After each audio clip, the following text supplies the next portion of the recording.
Want to say hello to everyone out in the audience. My name is Abby Bauer, and I'm an associate editor for Hoards Dairyman magazine. I'd like to welcome you to this webinar today, which is brought to you by Hoards Dairyman and the University of Illinois.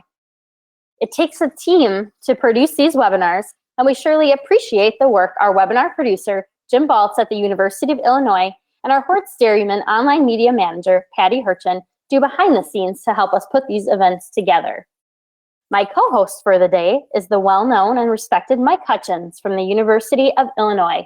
And together we have the pleasure of welcoming some outstanding dairy farmers from Wisconsin, Scott Pralle and Pam Selz-Pralle. In their presentation, which is titled The World Record Milk Cow, She's Just One of the Herd, Pam and Scott will talk about the world's top milk-producing cow, who just happens to live on their farm, and all the different aspects that go into maintaining a high herd average for milk production, components, and a whole lot more. This month's webinar is sponsored by Triolite, a manufacturer of feeding machines and systems for dairy and beef farmers. We certainly thank them for their support of this webinar.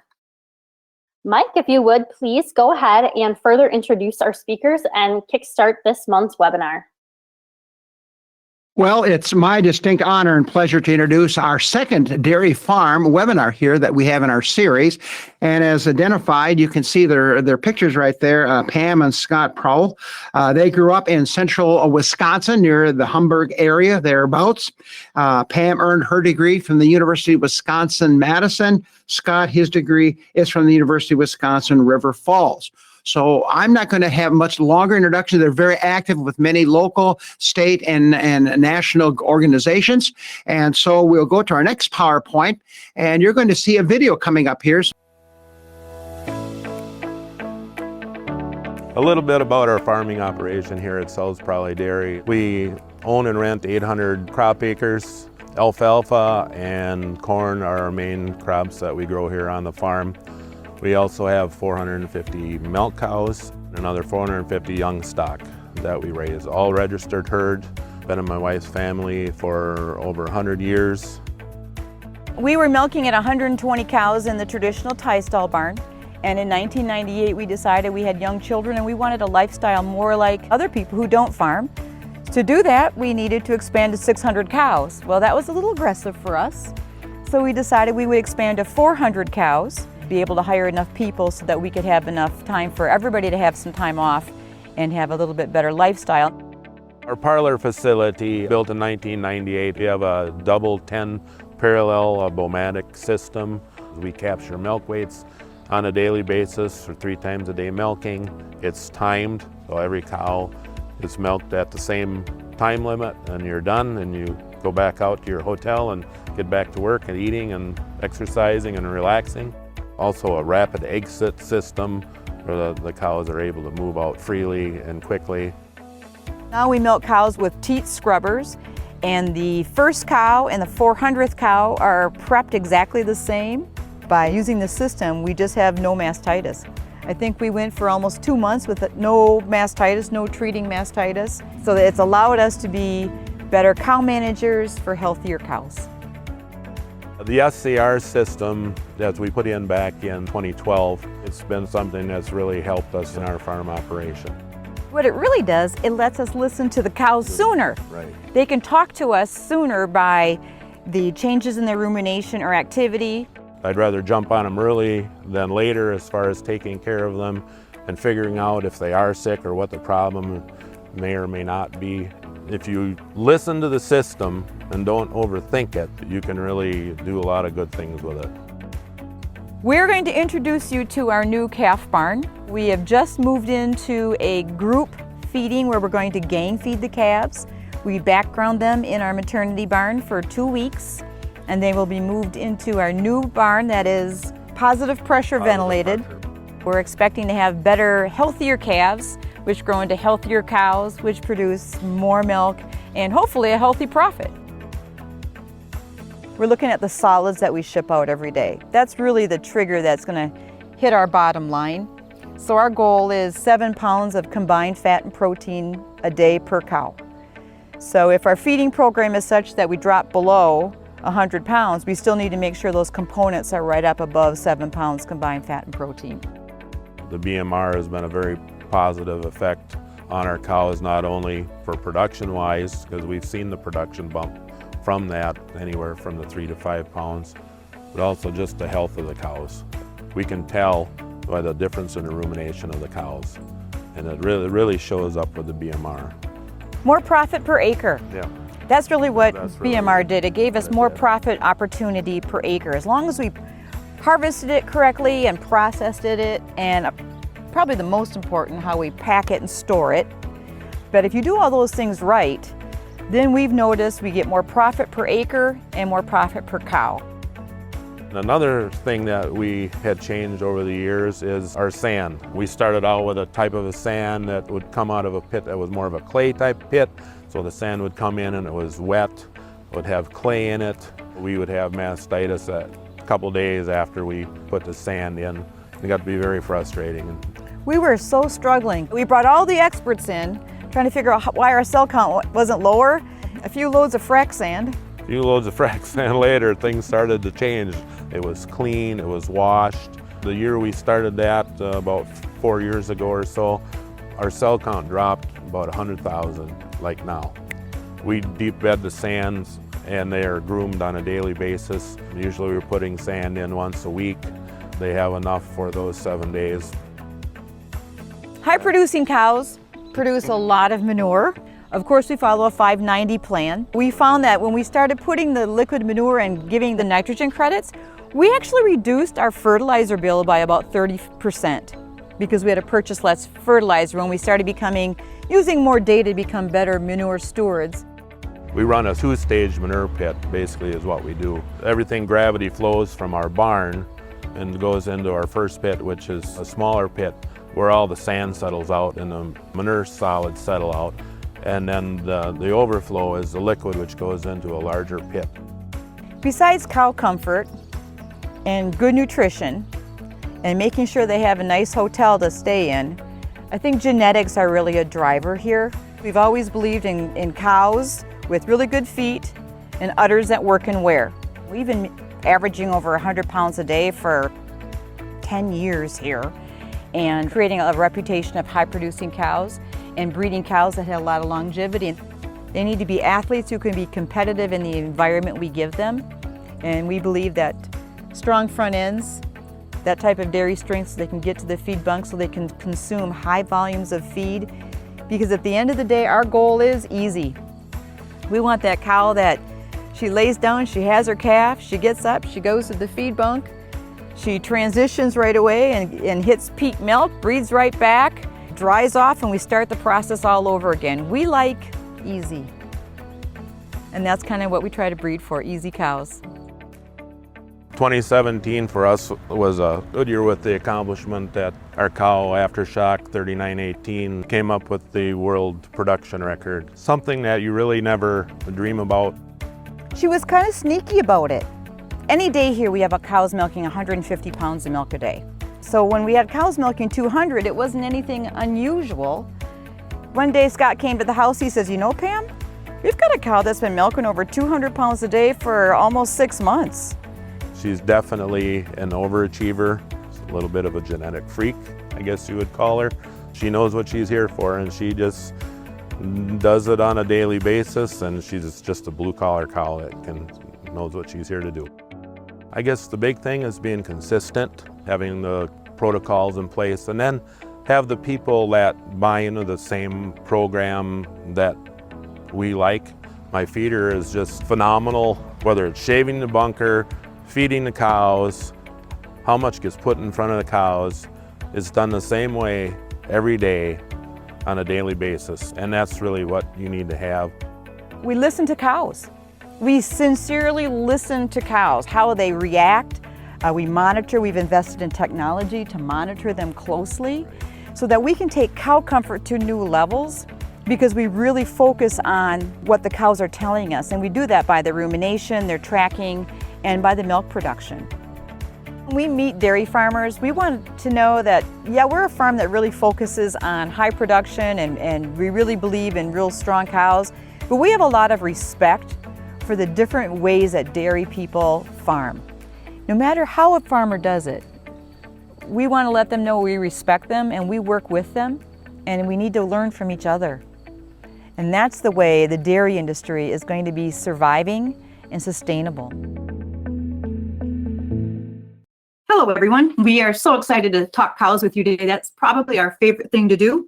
And the video should have given you an overview of the farm. If you have any questions, be sure to ask some questions during the show, or we can try to answer them after the webinar sometime, because we just love to talk cows. And from that video, we're going to go on and tell you a few details about our farm management. And of course, we're going to talk about that inconspicuous, problem-free cow with a great big appetite.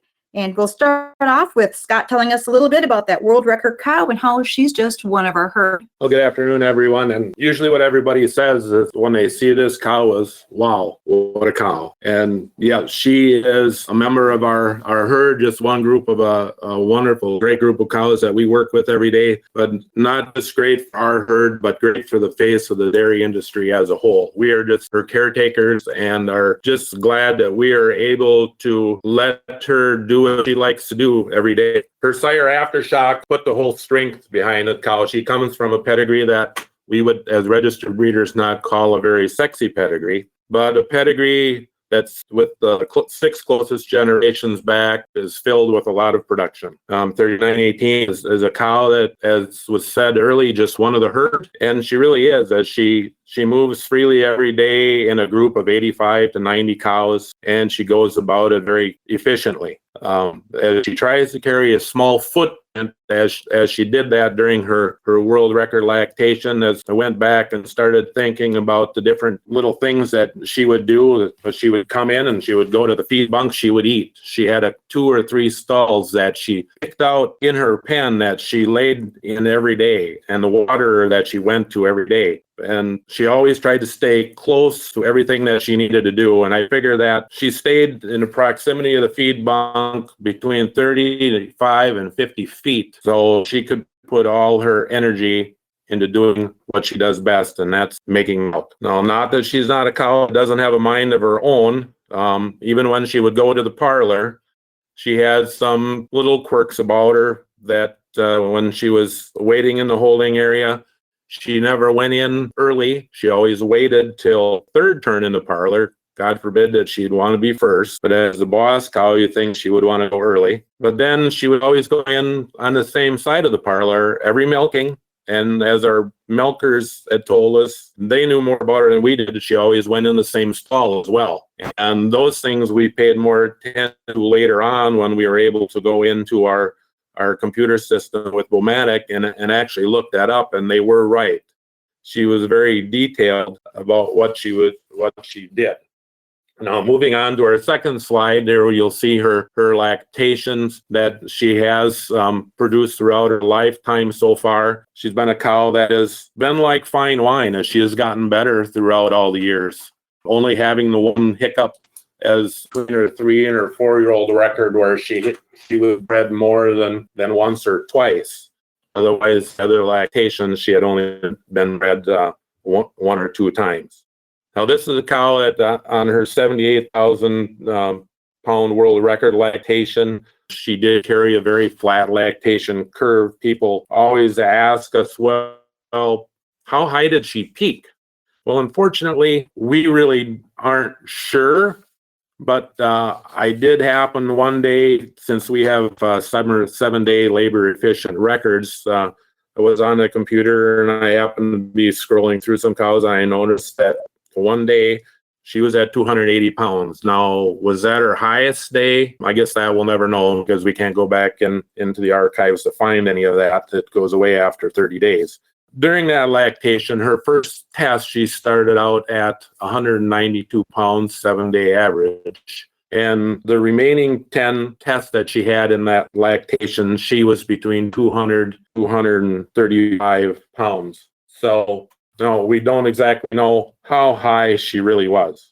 And then we have coming up a slide with her being next to milk tanker, and you can see with the strength, the depth, and the width that this cow has. She just has a massive front end with a wide rump, and wide girls, good overall depth. We're not a very tall cow, but she is very sturdy. And she also has an udder and a great set of feet and legs to work with that helps her do what she needs to do in a timely fashion. Now, this cow has milked 2,069 days in her lifetime.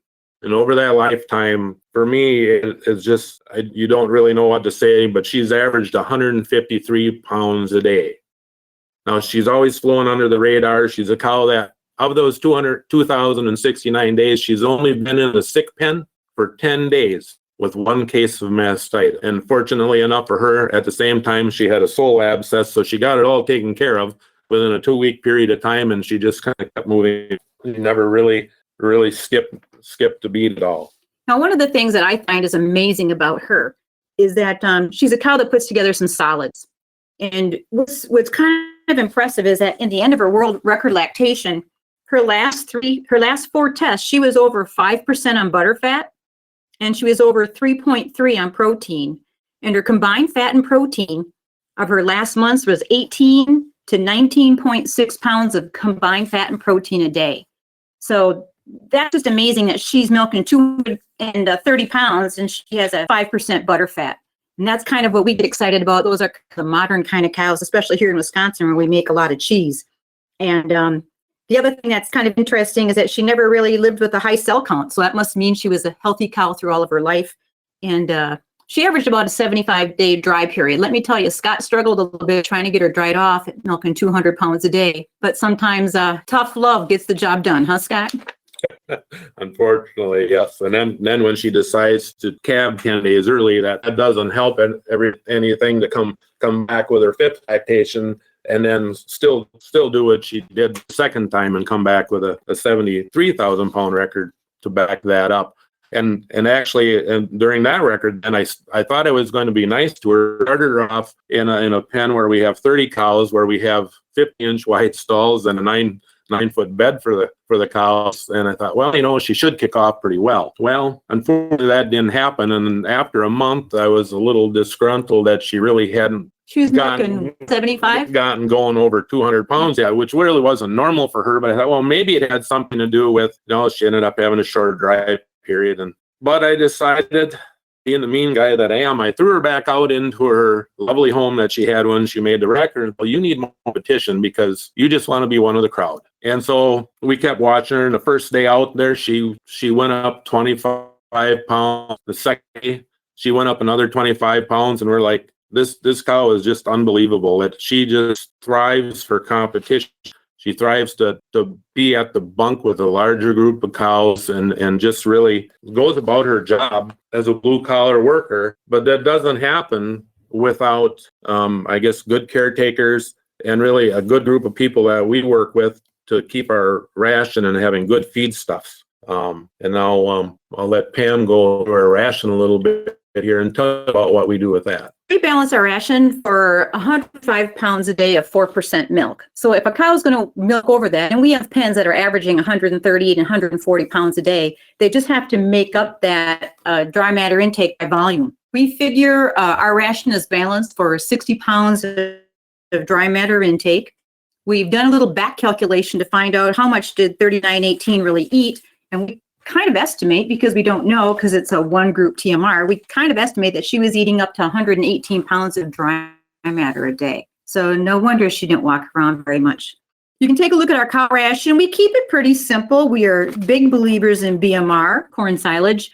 We like to feed canola because we've seen a real boost in the components on that. The thing that's a little bit different, we've tried some butterfat. It's a fat in our ration, and we like that because we've seen a little bit higher fat tests. They sustain the test a little bit longer.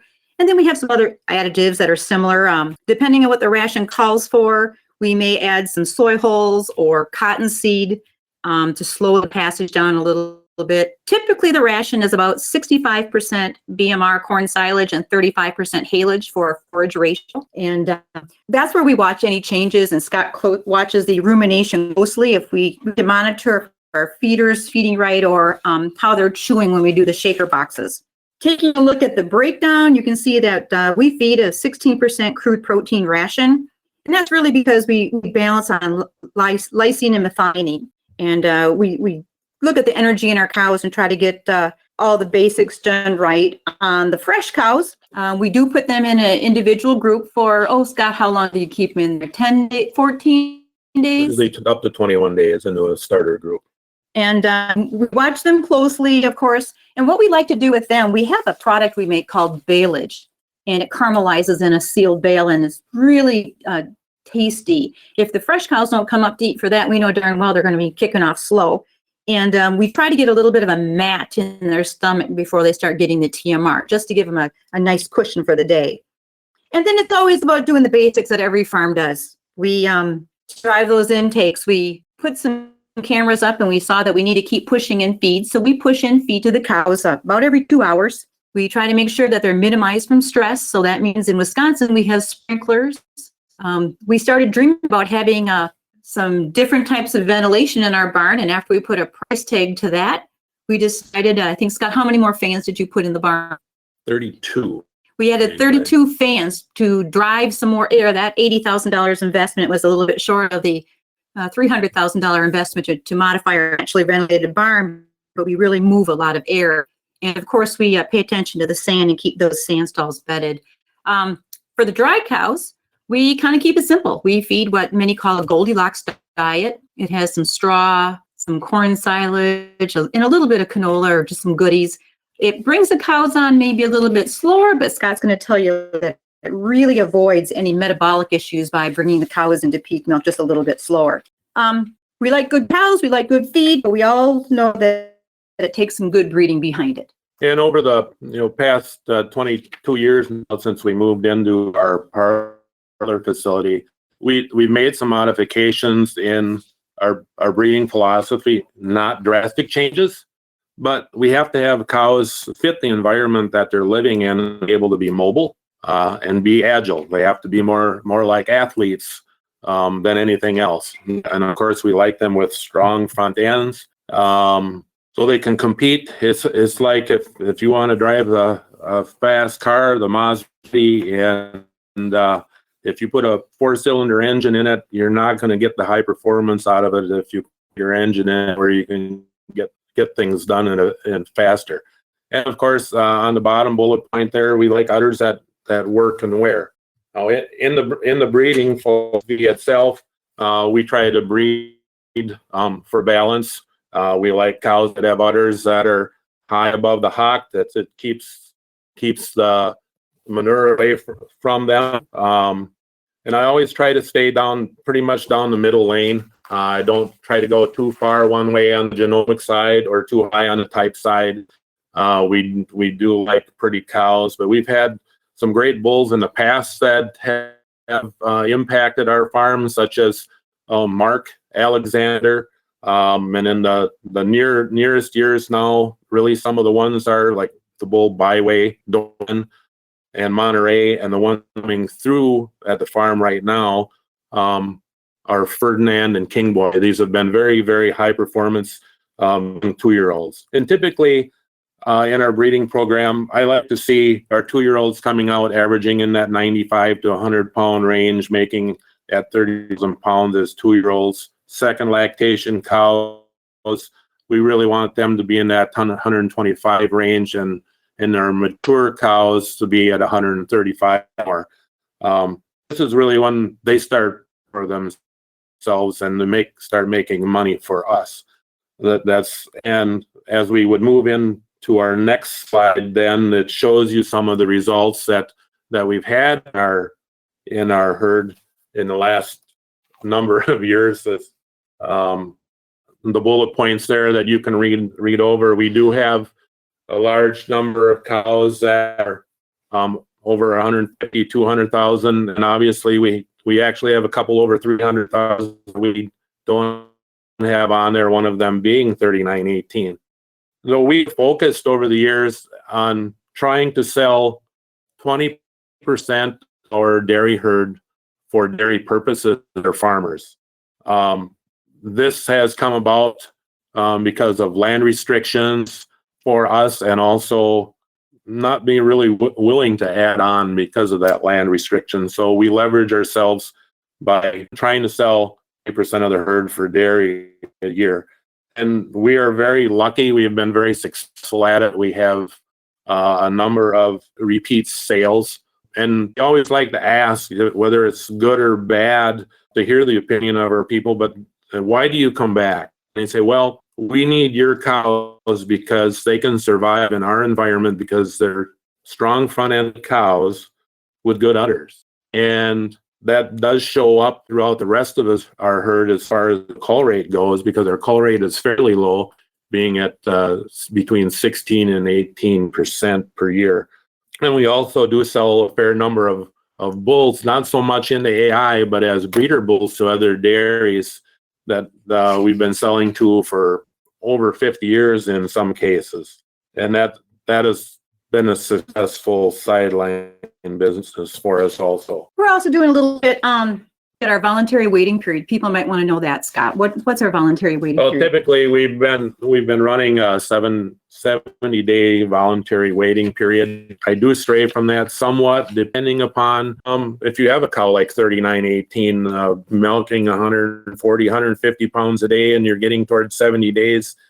I want those cows to hopefully extend their peak, and I'm willing to wait. Our average days open on the herd runs typically in that 125 to 130 days open. And normally our peaks, our cows, especially the mature cows, they're peaking out in that 5-6 month range. And they really have been holding flat lactation curves. And when you old cows, the more times they calve, the more metabolic problems or risks you have. So we've always been of the philosophy of letting those old cows keep making us money without incurring any other risk along the way. And then, of course, so one of our big tools on our farm that's been very valuable. How long have we been using the SCR, Scott? About 8 years ago, we went ahead and decided to put in the SCR system. It is something we were looking at maybe a few years prior, but really did see the attractiveness to it until they decided to add the rumination. And for us, when they added the rumination side to the activity, that was the game changer. As you can see by the bullet points, for us, it had saved DAs, ketosis, and we always try to jump on these cows prior to them knowing that they're sick. Now, this example I have up here for ketosis happens to be one that ends up being somewhat funny to myself.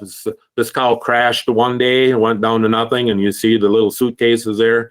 And I had treated her, and the next day just so happened that the vet was out, and they said, hey, this cow's been a little off. Can you please just take a look at her and give me your opinion? He gets done and he goes, Scott, I'm going to tell you this right now. He said, cut bait. She's not going to make it.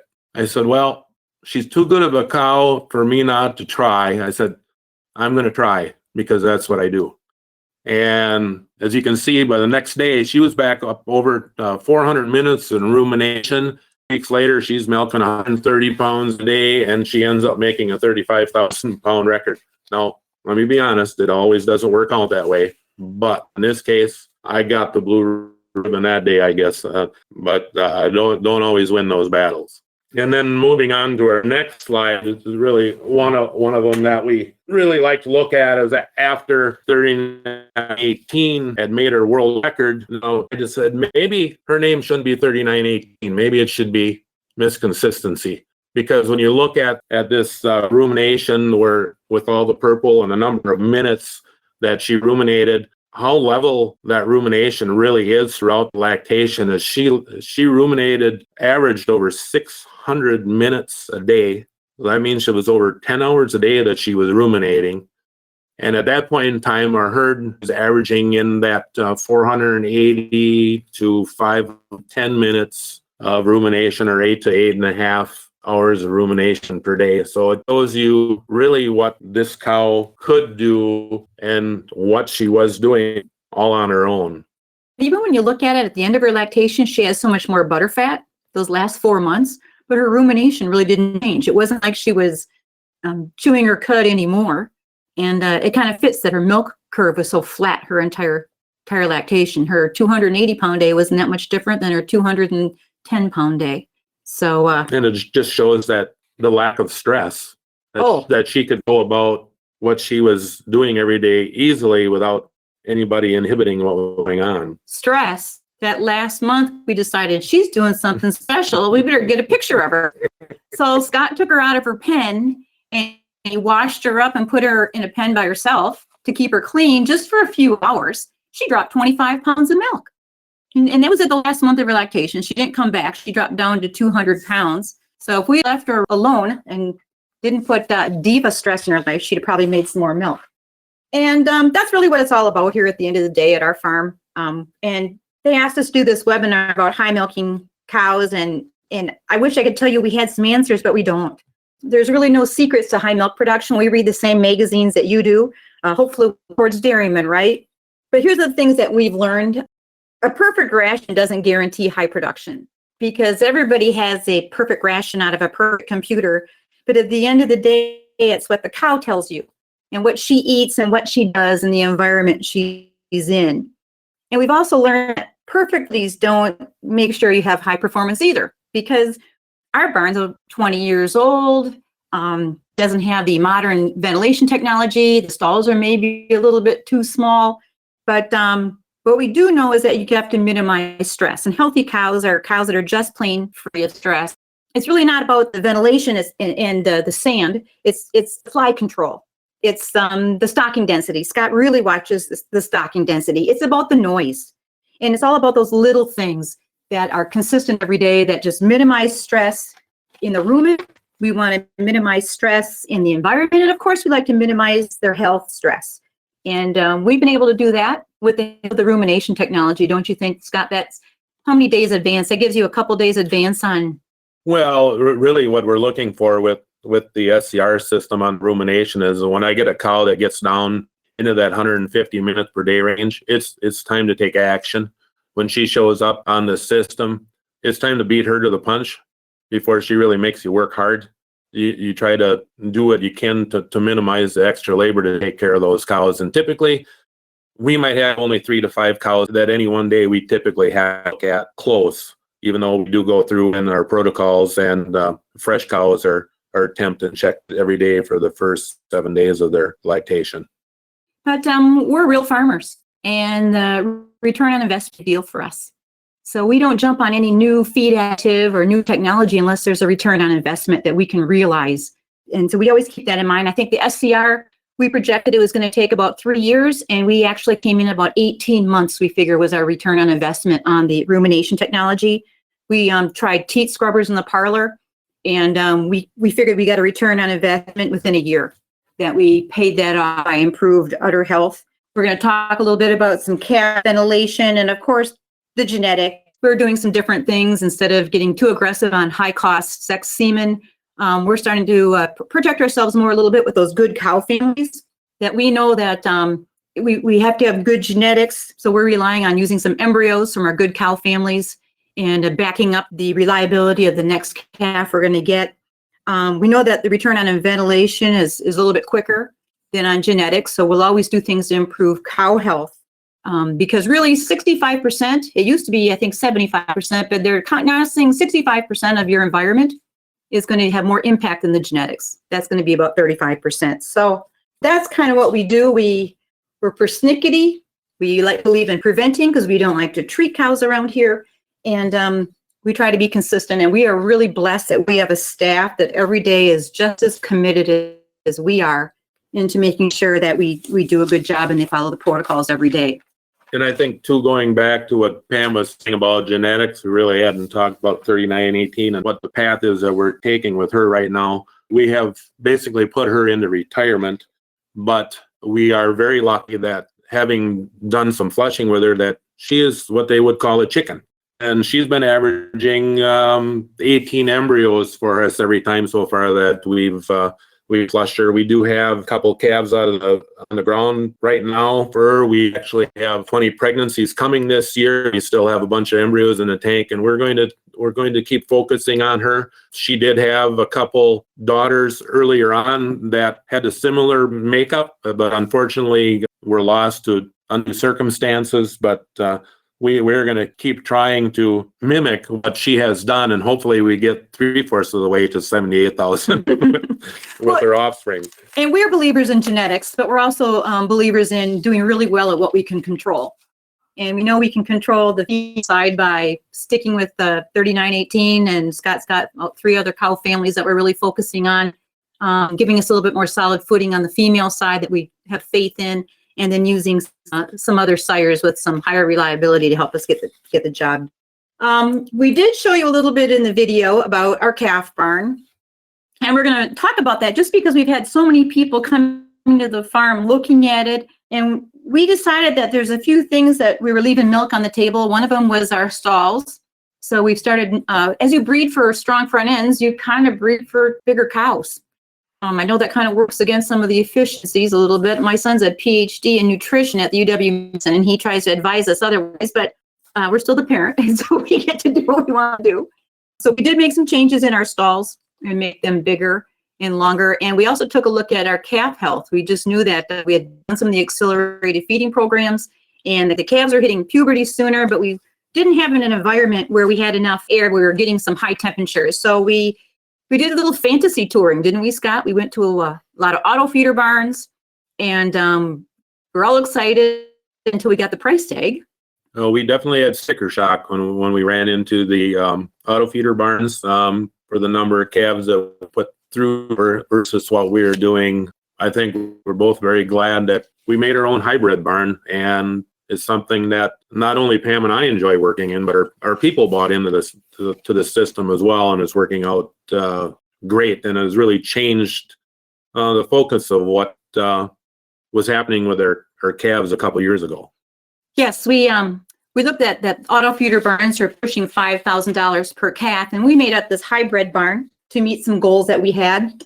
It is a group housing. It costs us about $2,500 per calf to build, and those are turnkey numbers that we're throwing out there to you.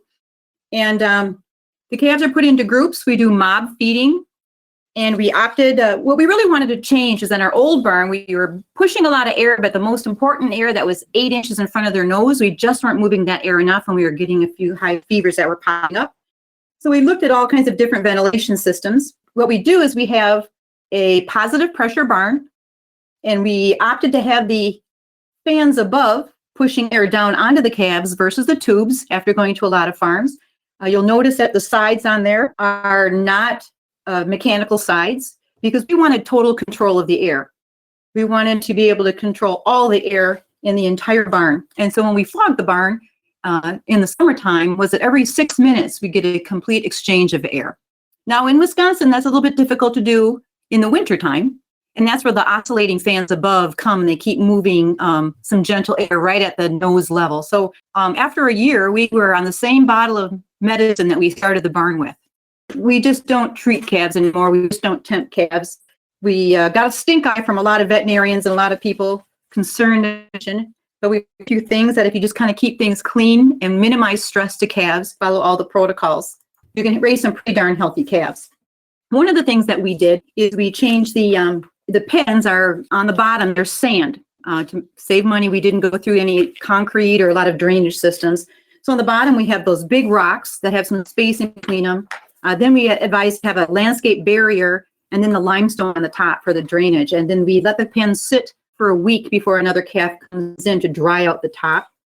We started with some square footage. We had 5 calves in a pen at about 36 square feet per calf. And we noticed that by the time they were weaning, they were coming out at about 2.2 pounds of average daily gain, but they were trying to get a little bit of quick breaths.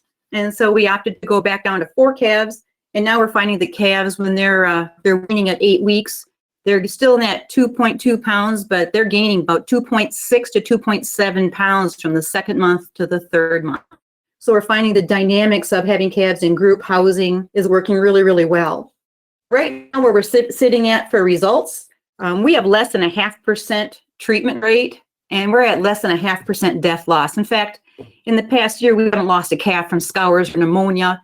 We now have, if they're a little bit not as aggressive or not don't gain quite as well, we're now, I guess, culling in the calf barn before they leave the calf barn, because we know what it costs to raise a cow to 2 years of age. And if they can't compete in a group of 4 calves, they're certainly not going to compete in a group of 20. And by the time we have money invested into them as a 2-year-old, you've got about 90 to 100 cows in that 2-year-old pen, Scott. We just know the competition is going to create stress and they won't be able to compete. So we're really thrilled with the type of success that we've seen in that barn. The group housing is interesting. We've seen that they're eating starter sooner. They also are drinking more water than they did before as individuals. And we were surprised to find that we're using less bedding now that it's much more efficient instead of the Indian pens. And that's what these aggressive feeding programs do. The calves urinate more and have more respiration. So that's why that increase in the gym, we use less labor because we've got more efficient by putting animals in a pen. We're also, of course, we reduce the pneumonia. And one of the things that we've seen a real variety in is that there's different people do different things. Some people leave the mob feeders in the pens all day. They feed water through them. We're a little bit more persnickety. And after we feed calves in the mob feeder, we like to wash out the mob feeder. And we floss every nipple. Just put a scratch in there and floss the inside of every nipple 2 times a day to make sure we have a healthy environment for our calves. So that's a little bit about our calf program. If you want to know a little bit more, we have a lot of people interested. It's a different concept in Wisconsin. I think in Europe, you do much more group feeding and group environments. In the United States, less so. And we're finding out that Dairyman are kind of interested in that type of ventilation system is different for us. So that's kind of a review of our farm. We're really looking forward to answering questions from the audience, Patty and Mike. So if you can, thank you for joining us. But before we can leave, we have to say a big thank you to our team. We firmly believe that in order to be successful, you have to have your team have the same passion and goals, and you have to work with people, your veterinarian, nutritionist, and even your peers. Find the people that are doing some new things to challenge you to be a little bit better and improve what you can control. And I think, Scott, if that's what we do, is to listen to the cows and improve what we can control. Very much so. And we listen to people who they're a very, very big part of what we do here every day. And it's kind of odd, but we have people that love cows just as much as we do. And we take very seriously when they tell something about an individual cow or something that's going on in the facility. We react as fast as we can to that. Thank you, Pam and Scott. Great presentation. A lot of great pictures in there, and you shared so many different aspects of your dairy. So I want to take a moment to thank our sponsor, Trio Elite, for being a part of this webinar and giving their support to this educational program. So thank you again to them. Looking ahead at our schedule for the next webinars that are on the calendar, next month on April 13th, we will have a presentation by our very own Mike Hutchins. It will be an update on feed additives, focusing in on B vitamins. So we look forward to that. And then in May, we will have a presentation by Paul Fricke from the University of Wisconsin-Madison. He'll be giving us a reproductive research update. He and some of his grad students have been doing work, and they have some new information to share with us in the area of reproductive management. So look forward to that webinar that will be sponsored by Neogen and taking place on May 11th. So we had a few questions that came in advance. And I think, Mike, I'll let you get going because I see we have a good group in here already. So let's let Pam and Scott answer some of them. Yes, sir. We're kind of in the speed round here. So Scott and Pam, have at it. First question, when do your first lactation cows peak in milk? And then how much do they produce at that peak? Hey, they're usually peaking usually around that 4 to 5 month range, and usually running in at 95 to 100 pounds and making 30,000 pounds as 2-year-olds. But I have some high expectations because after we put this new calf barn in, their lungs are so healthy and these calves are just so robust. I'm hoping to push that 5 pounds at least. Another question from Italy came in and it says, what is your standard operating procedures for the dry cows? From the dry off, how do you dry them off and getting them into the post-fresh period? Okay, at dry off, generally they are vaccinated with J5 and Guardian, and then they also get a dry tube and dry cow sealant at the same time. And then moving forward, usually that's between 60 and 65 days for the dry period. And then at 5 weeks prior to calving, we move them into a pretty fresh group where we talked earlier that they're on a Goldilocks diet. And then they are given a shot of Muci. And that's really where we're at on that. Let me jump in. Do you have a close-up group then, or do they stay on the Goldilocks ration all the way to when they calve? Well, they stay on the Goldilocks ration all the way through a calve, and then post-fresh, they stay in a fresh, in which the only modification of that is that since we have a one-group TMR, they get the baleage first thing in the morning to get a room mat before the TMR comes in, and they stay in there about 21 days. Especially if they're heifers, they stay 21 days. And about how much baleage are you trying to shake out? It looks like you're shaking that on top of the TMR. Are they getting like 4 or 5 pounds as fed, or any guideline on that number? How much you're shaking out on top? It runs in between 3 to 5 pounds per cow for that. Okay. Another question. What is the most unusual or unconventional thing that you do that has resulted in improved cow comfort or more milk production? That's kind of an interesting question. We really racked our brains on this one because we thought, we are conservative. We read everything that comes in publications, but at the end of the day, we are on return on investment, and the things that we can have a return on. There's some things that are out there that you can try that we know we can increase or drive more milk production, but at what cost? And so we like to figure we get a high return on doing the details on the regular things that all of us can do. And there's no special tricks. Probably the most radical thing we've done is go to the mob-fed group feeding calf barn and going to a positive pressure versus mechanical ventilation. That seems to be the thing that we get the most eyebrows over. But we think that's really going to drive at least 5 pounds per cow when they come in as 2-year-olds. But most of the other things we've looked at, we've priced most of them out and come back to a return on investment, because at the end of the day, that's what's going to make us a surviving farmer. A question that came in a little bit deeper in our list. Exciting thing to tell you, Mike. Okay. Deeper in the list, are you using your own milk? Are you pasteurizing any of the customer milk, or using milk replacer in that mob feeding situation, or acidified milk replacer?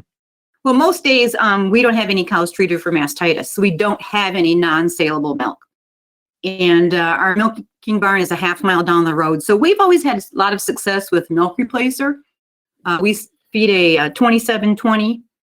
And you're feeding them twice a day, is that correct? In that mob feeder? Replacer, we feed that. I'm driving intakes a little bit. We feed them twice a day. We did do 3 times a day, but then the cost was too high for the amount of return that we got. And so, yeah, we're keeping that to twice a day with a milk replacer. Okay, here we go. And we got a ton of questions. What is the average age of cows when they leave the herd, or maybe even in the herd, whichever way you want to address that? Okay. Right now we're running right about 49 months. Average age of cows in the herd are 4 years and 1 month, I guess. Typically cows, they're leaving because of old age more than anything else.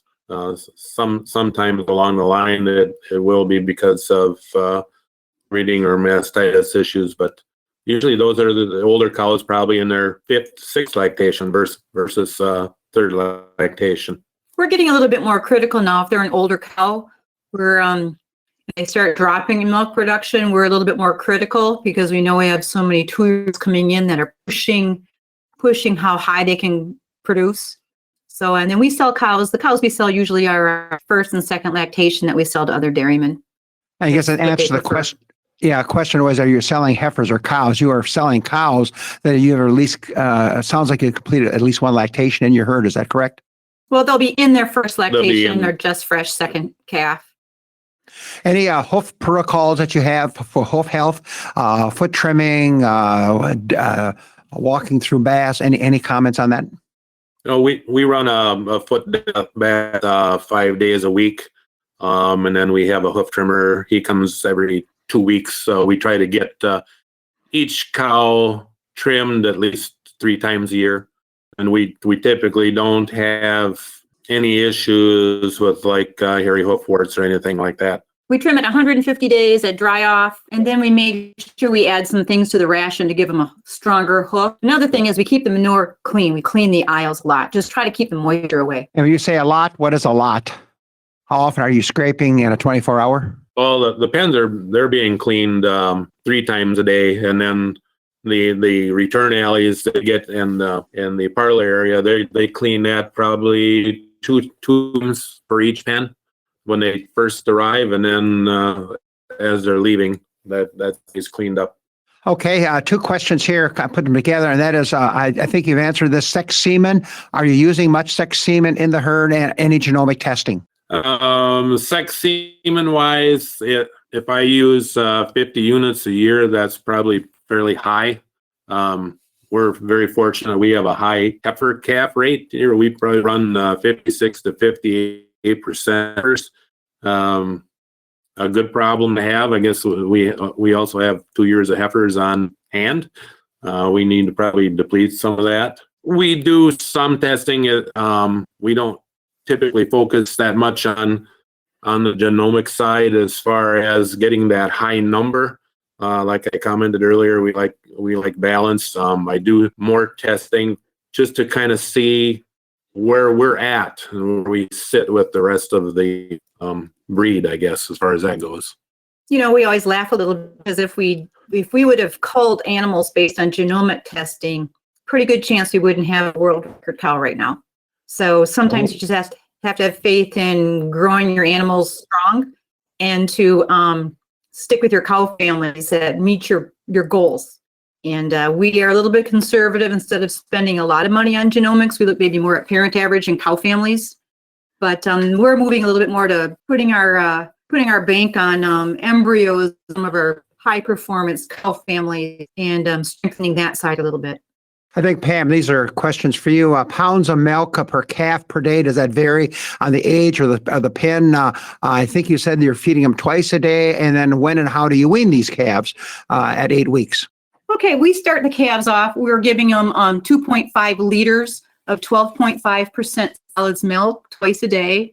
We do that for the first 10 days. Then we move them to 3.2 liters for a week, then 3.7 liters. And by the time they're a month old, they're getting 4.2 liters twice a day of 12.5%. So they're getting, 2.7 pounds of milk replacer a day. And then we do that until they're 7 weeks old. And then we put them to 1 time a day feeding. And then I push the liters even more. They're getting about 5 liters per calf 1 time a day. And then after 1 time a day. But here's the real interesting thing that we're finding, Mike. When we have them in that group with the same number of calves, we have absolutely zero weaning drag. And the stress from going from milk and then not going to milk, we just don't see it. And I don't know if that's the social part of it because they're not alone, or when you wean them, they're alone and then all of a sudden they go to a group. The stress of that factor is out. They're already eating ample starter.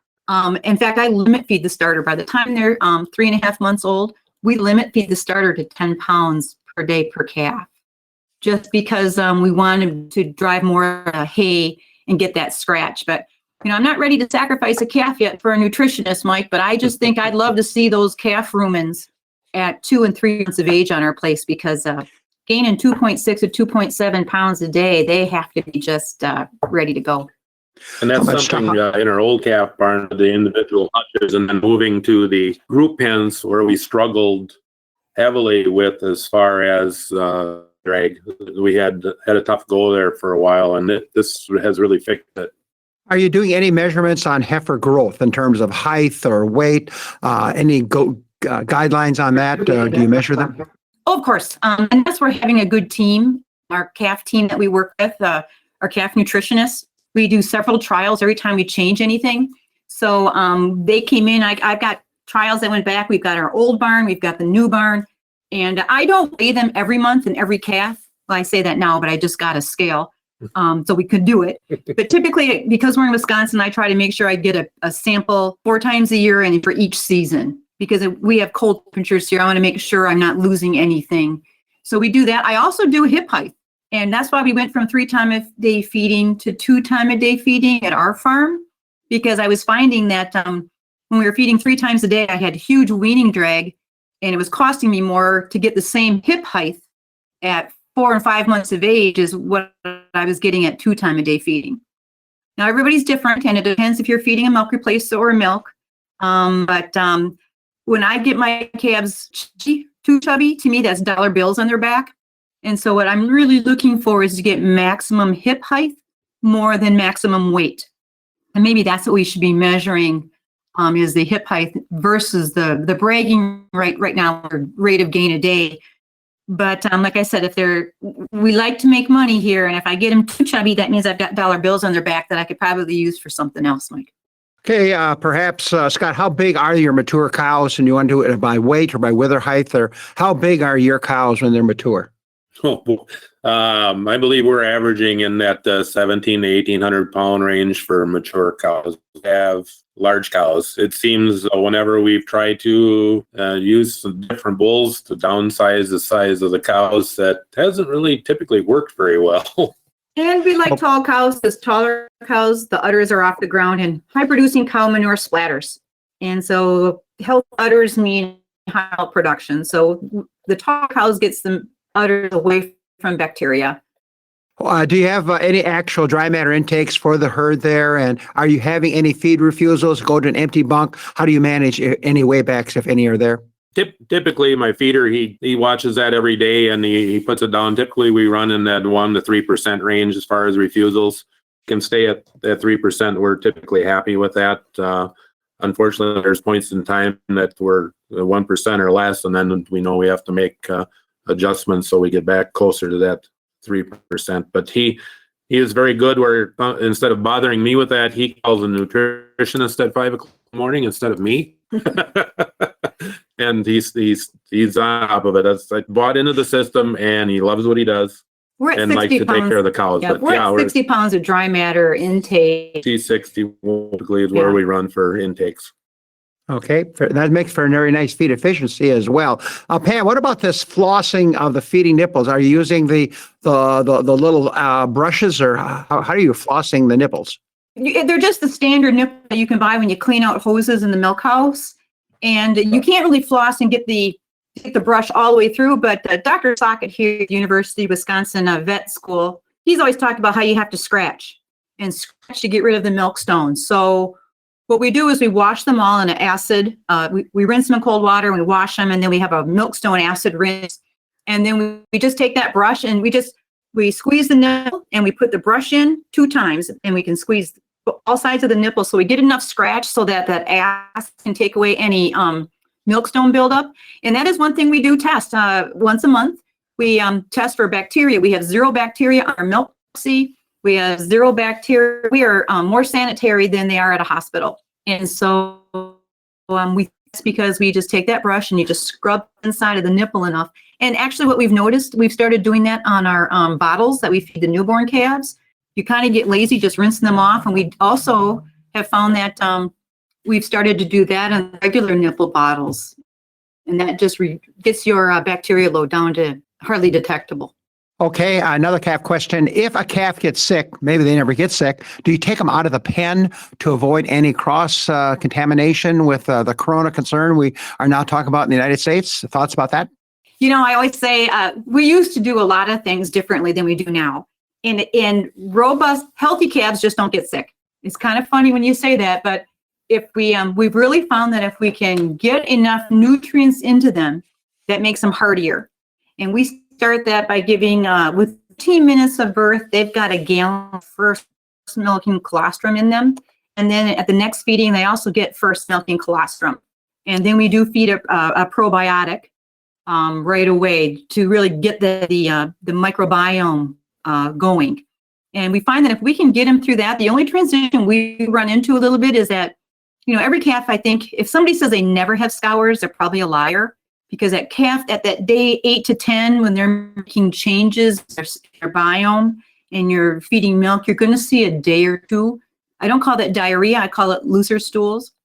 We totally avoid antibiotics whatsoever because that kills all the good bacteria in the biome. So we'll do more systemic. But golly, keep everything clean, minimize stress, give them great air. That just seems to be circumventing anything. Will we get a virus someday? Yeah. You can't stop a virus. You can keep everything clean. You can do everything right. And sometimes viruses will just get you. And in 2 years, we haven't had that. And if we keep following robust, healthy nutrition and sanitation, good air, I think we're going to be okay. But right now in the group, no, I do not take out a calf because then you're creating stress by taking them out of that environment. And if we have a calf, we just treat it in that pen and it remains in that pen. We have not seen any cross-contamination. These two questions I can handle very quickly. Yes, you are feeding rumens, and it was on the slide set. And the feed efficiency, based on your number, is 1.75 for the herd. That's a tremendous number there. Scott, what's the average age of calving for the 3-year-olds? At what age are you bringing them into the herd on average? We're typically running on at 23 to 25 months. Getting them any younger than 23 months, they just have too much growth to do during that period of time, and we like them to succeed. We've tried that going younger. We're fine. We're good. We tried going younger, and we just saw the cattle go a little bit. And for that 2 weeks, 3 weeks we waited, we just saw so much more gain. You always seem that you have a sophomore slump if you get them calved in too early because they have too much growth to be doing. And the last question is the breeding done by your staff on the farm, or do you have an outside company coming in to breed your cows on the farm?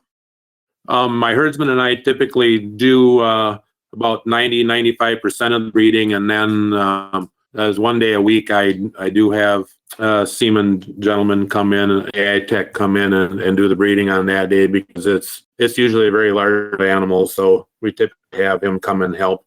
And I do all mating. I don't use AAA or anything like that. I just choose all my own bulls and do individual meetings, just like we treat our cows individually. It's a double obsync day on Thursday. We run G6 program is what we do.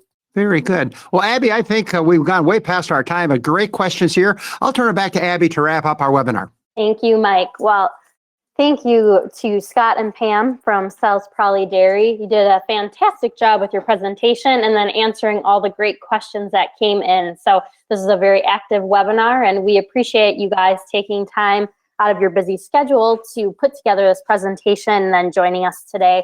It's always a treat when we can have people like you who are actively dairy farming come online to share your knowledge and your experience with us. So once again, we really appreciate you joining us for this webinar. Also want to thank Tree Elite one more time for their support of this presentation. If you want to learn more about their company, feel free to check them out online. And then please make plans to join some of our future webinars, which always take place on the second Monday of each month at noon Standard Central Time. In April, we'll have a presentation by Mike Hutchins, an update on feed additives focusing on the B vitamins.